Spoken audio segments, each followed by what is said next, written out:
Live कर दिया माधवेंद्र, मैं लिंक भेज रहा हूँ तुमको। Am I audible? Yes. Yes, ma'am. Oh,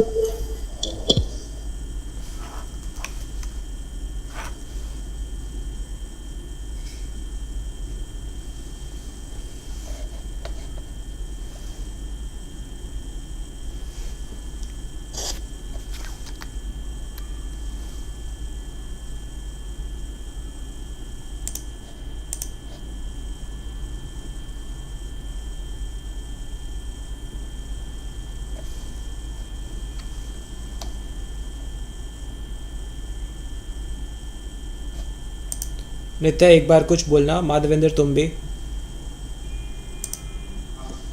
hello, mic test. Hello.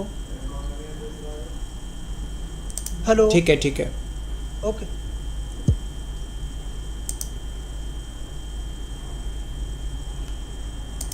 नित्या।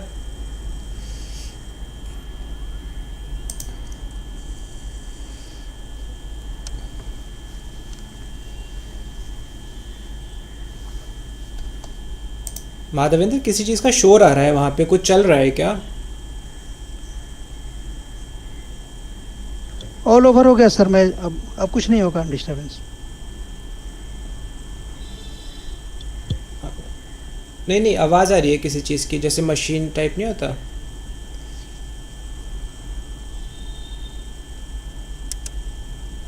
तो नहीं है सर, यहाँ कुछ नहीं। डिस्टरबेंस नथिंग है।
Okay.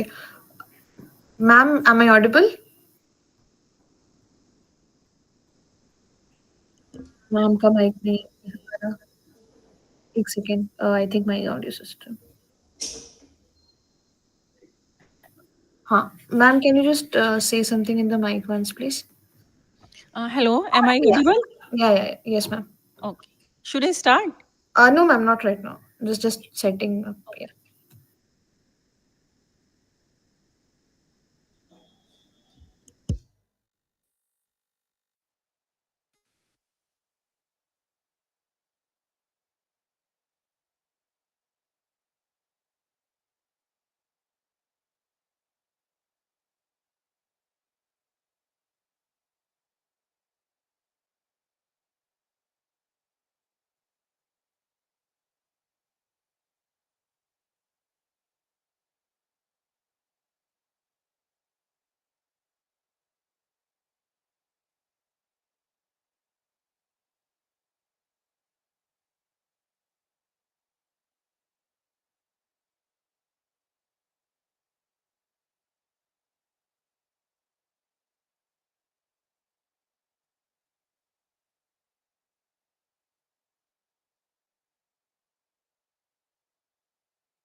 Ma'am, shall we start if you're ready? Yeah. Yeah, we can start. Okay. Very warm good evening to all my fellow colleagues and seniors. Today we are here with another CME on the series of continued medical education. The topic being essentials of antenatal care. We have with us Dr. Meenakshi ma'am, who is a CMO NFSG in the obstetrics and gynecology department of CGHS specialist wing in Safdarjung Hospital here in Delhi. On behalf of everyone, I welcome you, ma'am. Today's topic is of a has a lot of relevance to us as primary healthcare providers in our wellness centers. We are often the first point of contact when we have women visiting us with when we detect them with pregnancy for the first time, and we are bound to provide them clinical advice on how to what is the basic management that they need to do, things they need to be taken care of, investigations, danger signs, etc. So, regarding all those things, we will be discussing today in the CME. I request all our viewers, if there is any doubt pertaining to the topic, to please put it in the chat box and we will take it at the end of the session. So, over to you, ma'am. Good evening, everyone. Today we are going to discuss essentials of antenatal care, a very basic topic from obstetrics. So, what is antenatal care? Basically, antenatal care is systematic supervision. It includes both examination as well as advice to a woman during pregnancy. Antenatal care refers to the care given to an expectant mother from the time of conception until the beginning of labor. Antenatal period is very critical. Integrated care during this period is very important to reduce maternal morbidity and mortality, as well as to reduce stillbirths and perinatal deaths. So, what does a woman expect during her antenatal visit? Basically, women want a positive pregnancy experience from antenatal care. It includes medical care, relevant and timely information, emotional support, as well as advice. Aims of antenatal care are to screen the high risk cases, to promote preventive care, to detect complications early, continued risk assessment, discuss her fears and concerns, to motivate the couple about the need of family planning, and to motivate about breastfeeding. Objectives of antenatal care are to provide pregnant women with respectful, individualized, person centered care at every contact. Implementation of effective clinical practices, including interventions and tests. Provision of relevant and timely information and psychological as well as emotional support by practitioners with good clinical and interpersonal skills within a well functioning health system. Pregnancy can actually be divided into three trimesters. First trimester that lasts up to 14 weeks, second trimester from 14 weeks to 28 weeks, third trimester 28 weeks onwards, and each trimester can bring in different changes in body and along with it some common complaints and discomforts. Some of these may last through all the trimesters while some may present only for a short period. Now, the question arises, how many antenatal visits should be advised? The first antenatal visit should take place as soon as pregnancy is suspected. Then, ideally, at an interval of 4 weeks up to 28 weeks, at interval of 2 weeks from 28 weeks to 36 weeks, and after 36 weeks, weekly up to 40 weeks. But Government of India recommends at least 4 visits. First visit within 12 weeks, preferably as soon as pregnancy is suspected. Second visit between 24 to 28 weeks. Third visit at 32 weeks. And fourth visit at 36 to 38 weeks.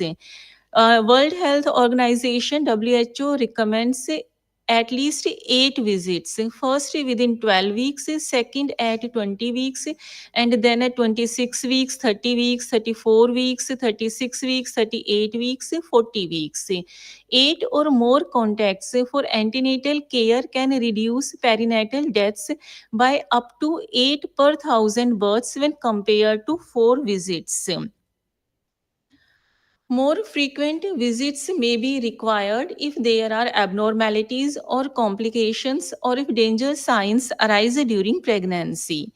Now, results from 2019 to 2021 National Family Health Survey published in year 2023 revealed that 40% had inadequate number of antenatal visits, and determinants of inadequate antenatal care utilization are socio-economic status, education, birth order, and pregnancy intention. Conclusion drawn from this survey was to improve maternal health and access to antenatal care services. Interventions should include education, should include poverty alleviation, infrastructure development, and education. Now, what should we do at the first antenatal visit?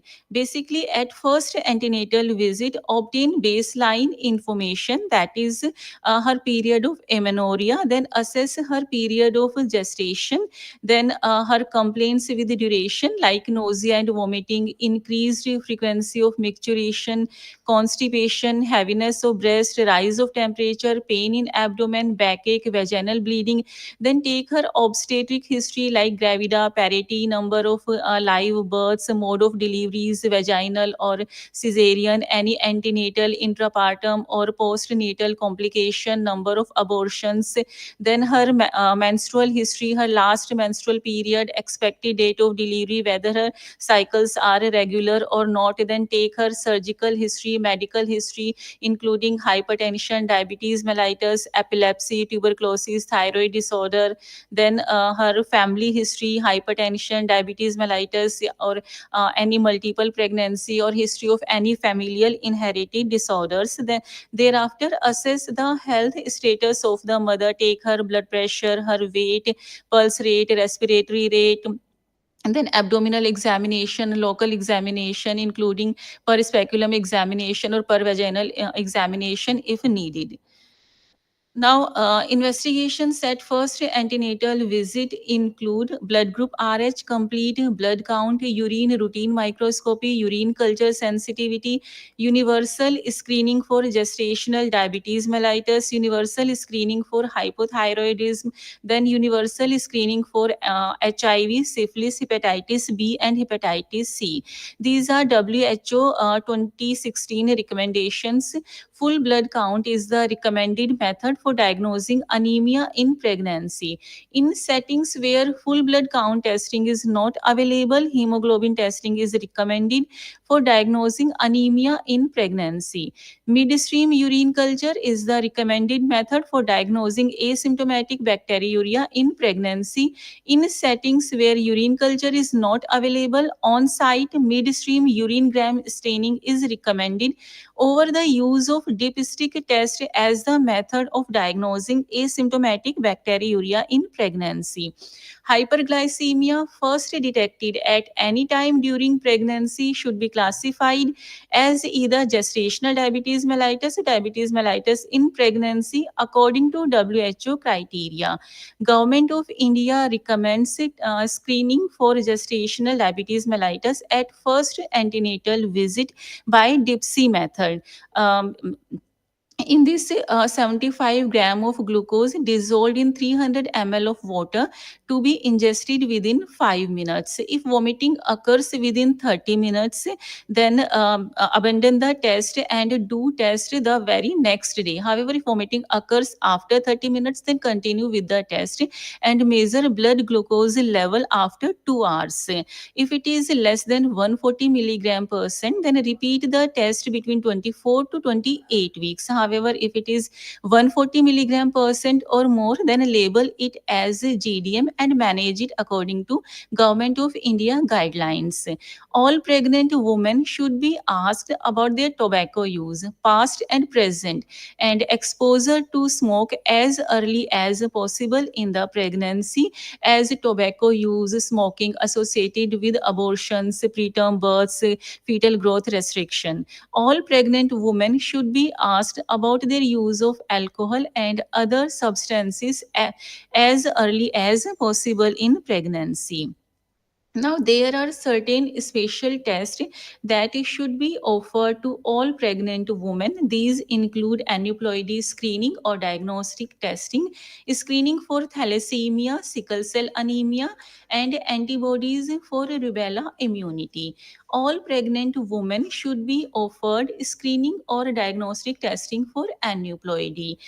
Best screening test available for aneuploidy is combined first trimester screening at gestational age 11 weeks to 13 plus 13 weeks 6 days when crown rump length is 45 mm to 84 mm. It includes maternal age dual marker test and anti-NB scan.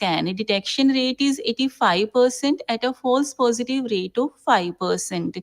However, if somehow first trimester screening is missed, then offer her quadruple test between 15 weeks to 20 weeks 6 days. It has a detection rate of 75%.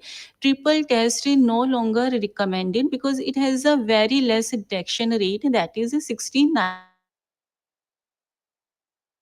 Is done, then quadruple test should not be done. It adds confusion and there is no benefit in uh, repeating the screening for aneuploidy again and again. However, as we all know, each woman has a risk of her baby being born with some congenital anomalies like aneuploidy, structural defects, genetic syndromes.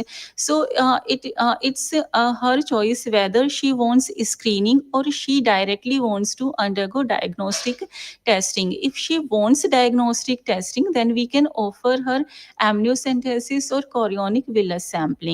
Then we should screen for thalassemia, sickle cell anemia by hemoglobin electrophoresis or high performance liquid chromatography known as HPLC. Then do test for rubella IgG. As we all know, rubella infection in pregnancy is associated with high incidence of abortions and congenital anomalies. Now, the question is how many ultrasounds to be advised and when? Ideally, 4 ultrasounds should be done during pregnancy. First one at 6 to 8 weeks, and that is also known as a viability scan. In this, we localize the pregnancy, we assess gestational age, viability, and then a number of fetuses. If it is multiple, then chorionicity and amnionicity. Then second scan to be done between 11 to 14 weeks. That is also known as anti-NB scan. In this, we confirm gestational age. Then we look for certain markers of aneuploidy like nuchal translucency, nasal bone, then ductus venosus flow, tricuspid regurgitation. And with the advancements in ultrasonography, certain structural defects can also be detected at this early gestational age, like anencephaly, encephalocele, holoprosencephaly, cystic hygromas, anterior abdominal wall defects, limb reduction defects. We can also see four-chamber view of heart, including three-vessel view, and we can diagnose certain obvious congenital heart defects like atrioventricular septal defect, TOF, TGV truncus arteriosus.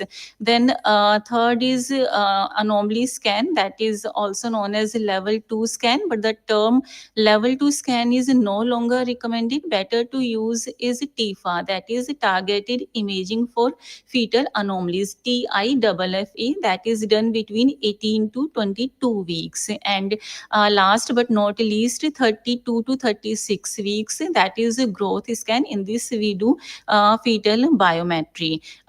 Ideal is these 4 scans, but as we know, we are living in a resource limited country, so at least 2 scans must be done. One is between 11 to 13 weeks 6 days, and the other one 18 to 22 weeks. Then the rest of scans can be offered depending on the condition of the woman. Then Routine antenatal CTG is not recommended for pregnant women to improve maternal and perinatal outcomes, and routine Doppler ultrasound examination is not recommended for pregnant women to improve maternal and perinatal outcomes. Now, do we need to repeat these tests in each antenatal visit? No, not at all. Only we should repeat OGTT between 24 to 28 weeks if previous one was normal. At subsequent antenatal visits, check her weight, blood pressure, hemoglobin, urine for albumin and sugar.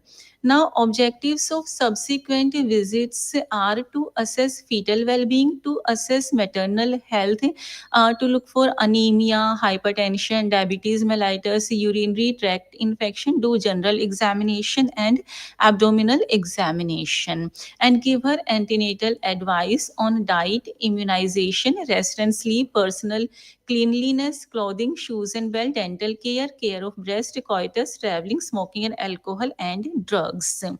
Now, these are nutritional interventions recommended by WHO. Counseling about healthy eating and keeping physically active during pregnancy is recommended for pregnant women to stay healthy and to prevent excessive weight gain during pregnancy. In undernourished populations, nutrition education on increasing daily energy and protein intake is recommended for pregnant women to reduce the risk of low birth weight neonates. In undernourished populations, balanced energy and protein dietary supplementation is recommended for pregnant women to reduce the risk of stillbirth and small for gestational age neonates. In undernourished populations, high protein supplementation is not recommended for pregnant women to improve maternal and perinatal outcomes. Daily oral iron and folic acid supplementation with 60 milligram of elemental iron and 400 microgram of folic acid is recommended for pregnant women to prevent maternal anemia, puerperal sepsis, low birth weight, and preterm birth. In population with low dietary calcium intake, daily calcium supplementation 1.5 gram to 2 gram of oral elemental calcium is recommended for pregnant women to reduce the risk of preeclampsia. Vitamin A supplementation is only recommended for pregnant women in areas where vitamin A deficiency is a severe public health problem to prevent night blindness. Now, these are Government of India recommendations on iron and folic acid supplementation during pregnancy.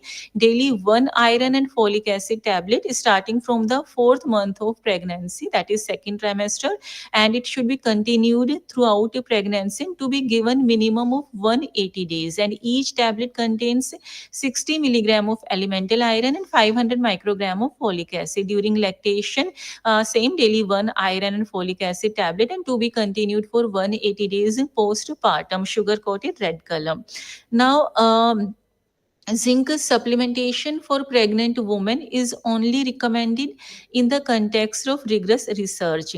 Multiple micronutrient supplementation is not recommended for pregnant women to improve maternal and perinatal outcomes. Vitamin B6, pyridoxine, and vitamin C and E supplementation is not recommended. Vitamin D supplementation is not recommended to improve maternal and perinatal outcomes. Now, this is a systematic review on antenatal zinc supplementation, and conclusion drawn was zinc supplementation in pregnancy may reduce preterm births in low resource settings.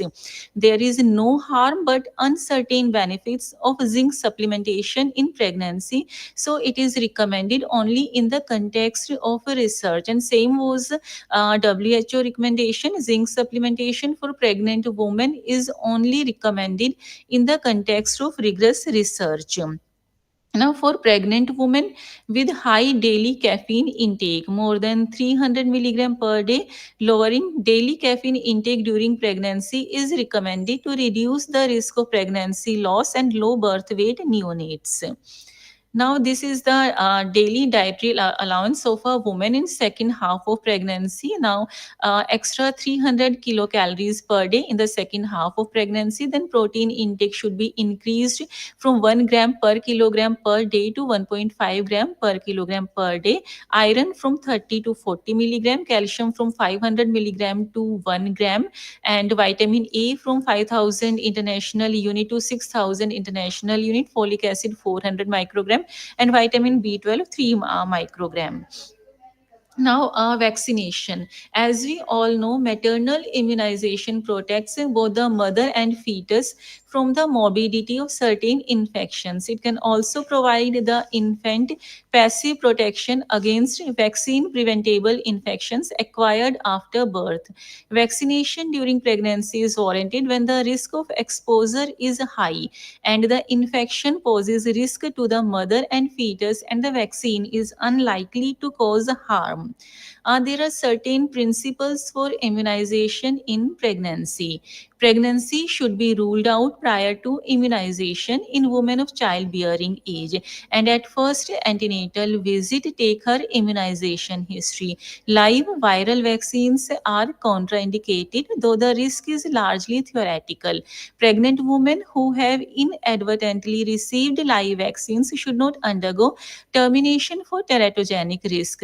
Non pregnant women should delay pregnancy for at least 4 weeks. Postpartum patients should receive all recommended vaccines that could not be administered during pregnancy.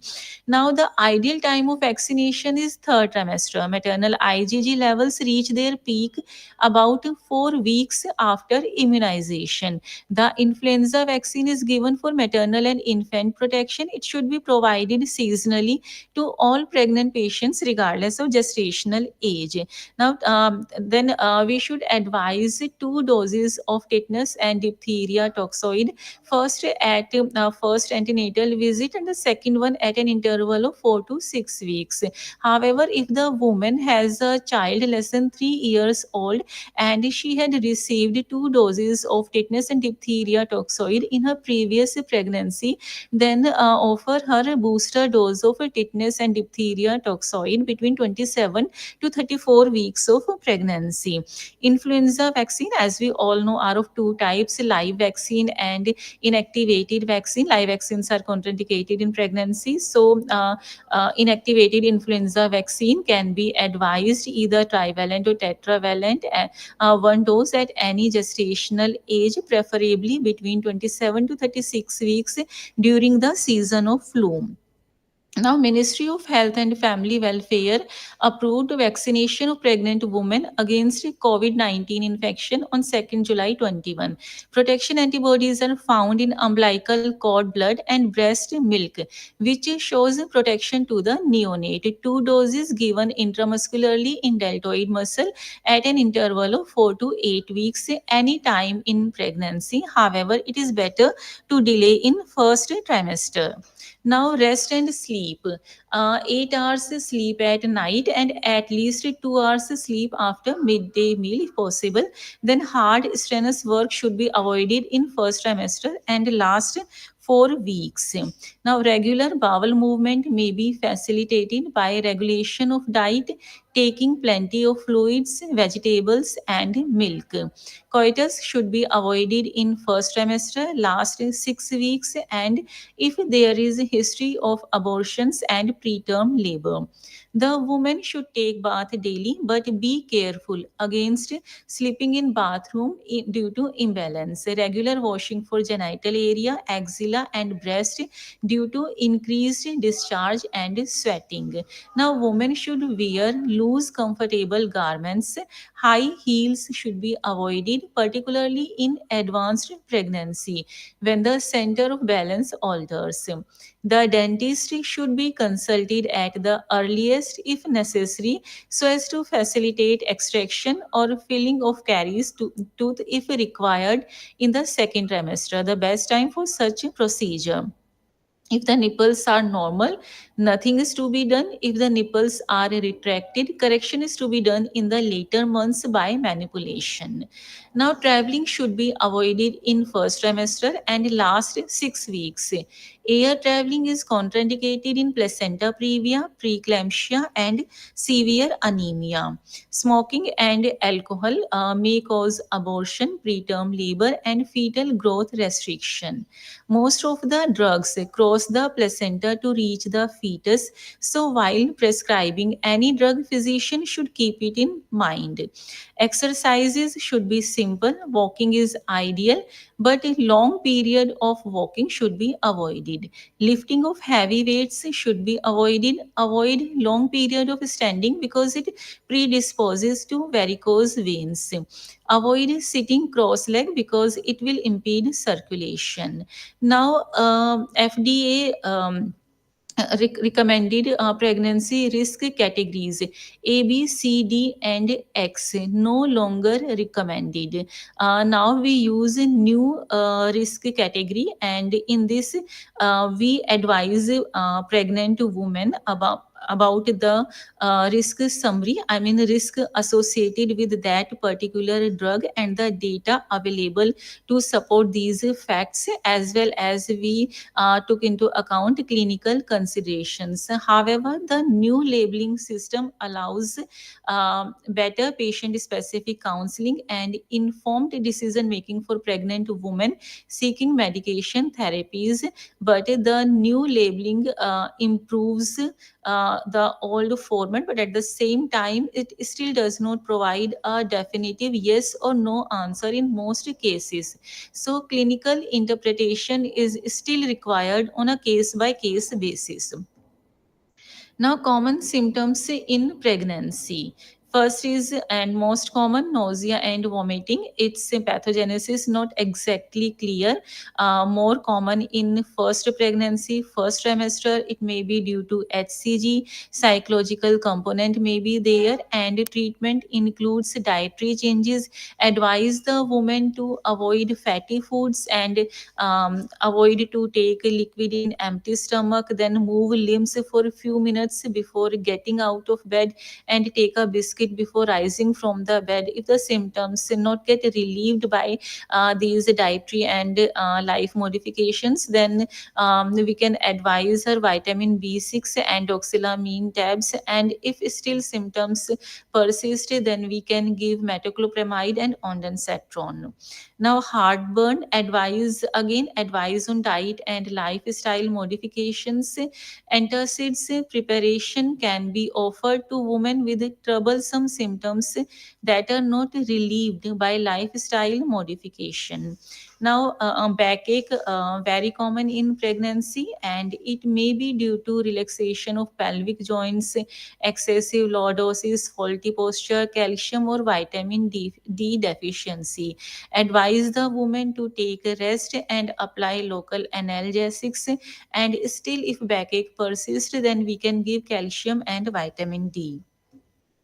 Leg cramps may be there due to calcium deficiency or varicose veins. Again, the treatment is calcium, magnesium, and vitamin D supplementation, or we can advise her leg elevation and elastic stockings. Pain in lower abdomen is usually due to round ligament pain, that is sharp pain in groins due to sudden movements and change in posture, more common on right side, and in this case advise women to avoid sudden change of posture.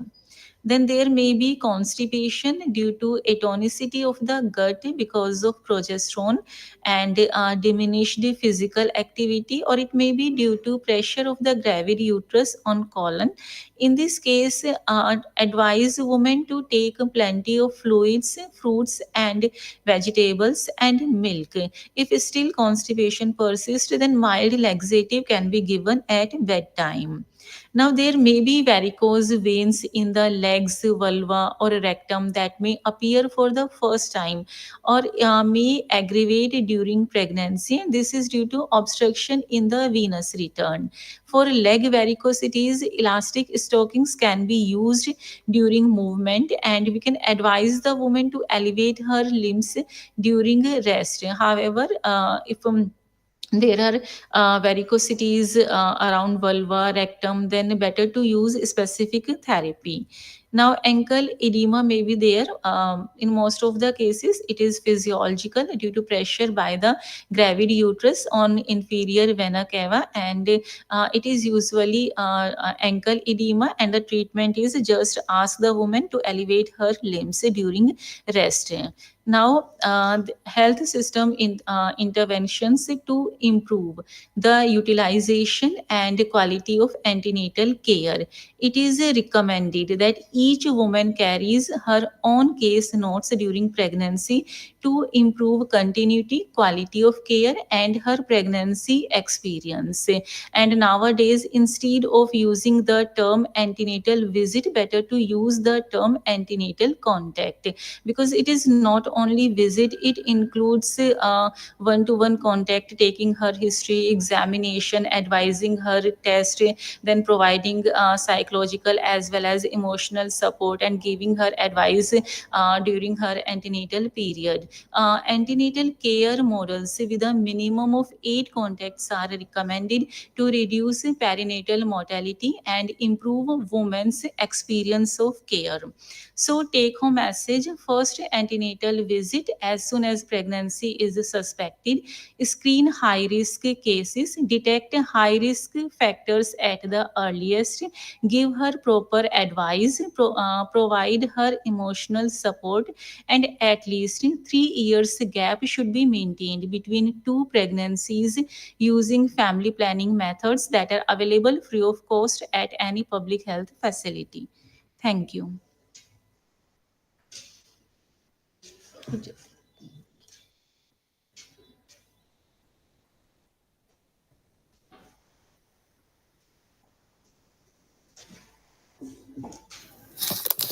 Thank you, ma'am, for the presentation. It was very concise, focusing on the major, basic and major things we should look to focus on during antenatal care. We have a few queries in the chat box, ma'am. One is regarding NIPT testing. So, what is the role currently regarding non-invasive perinatal tests? Okay, NIPT, non-invasive prenatal test. Better term to use Ma'am, is you're not.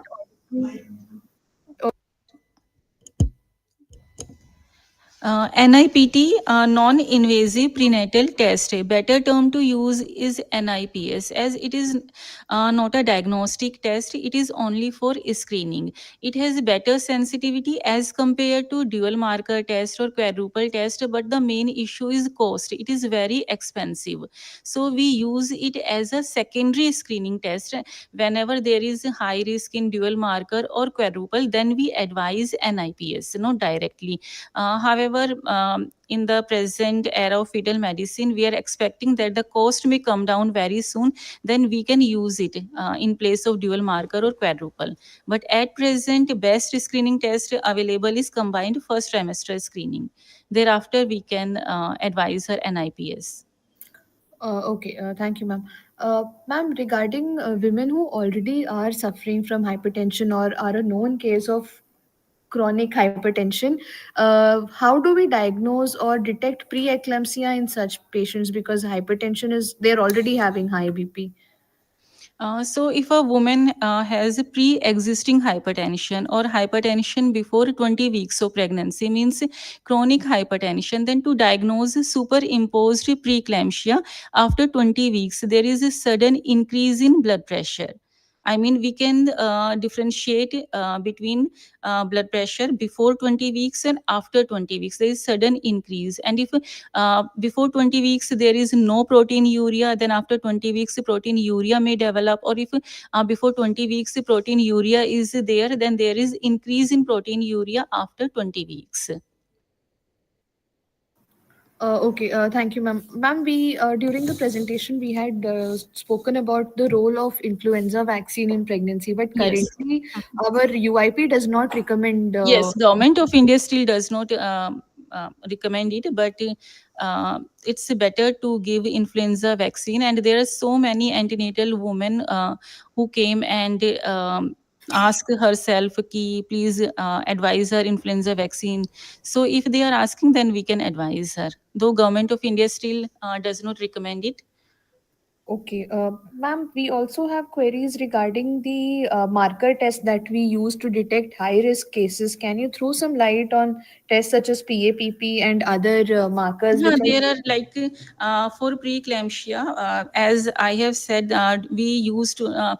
At present, we do dual marker test for aneuploidy screening. It includes PAPE plus free beta HCG. But there are certain tests like quadruple test in first trimester, and this quadruple test in first trimester is different from quadruple test what we advise in second trimester. First trimester quadruple test includes alpha fetoprotein, free beta HCG, PAPE, and PLGF. And in addition to aneuploidy screen, it also screens women who are at risk of preeclampsia. okay, ma'am.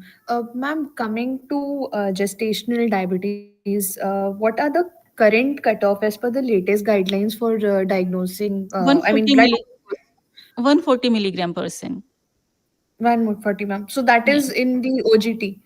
हाँ, Government of India recommends screening for gestational diabetes mellitus by DIPSI method, and DIPSI method includes 75 gram glucose dissolved in 300 ml of water, and do plasma blood glucose level after 2 hours, irrespective of the last meal, and cutoff is 140 milligram per deciliter.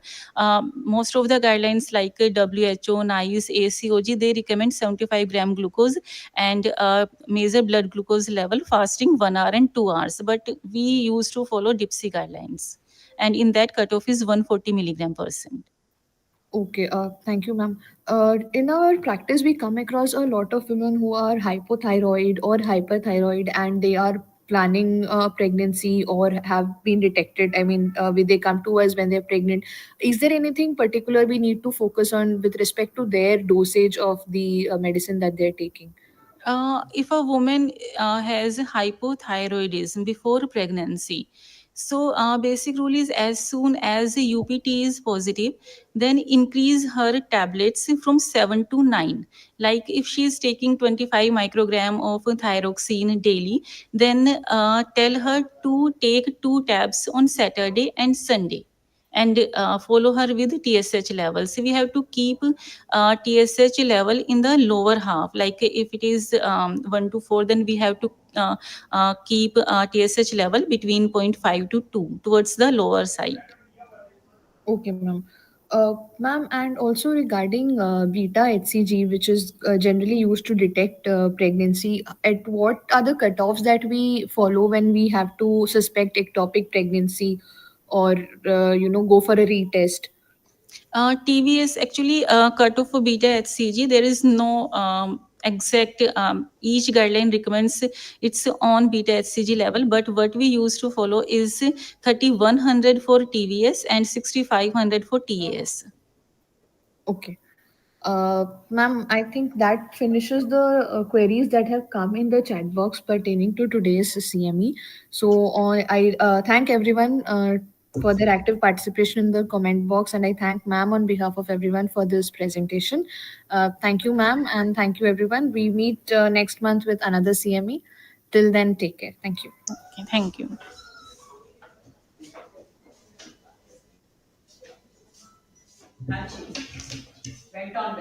Thank you, ma'am.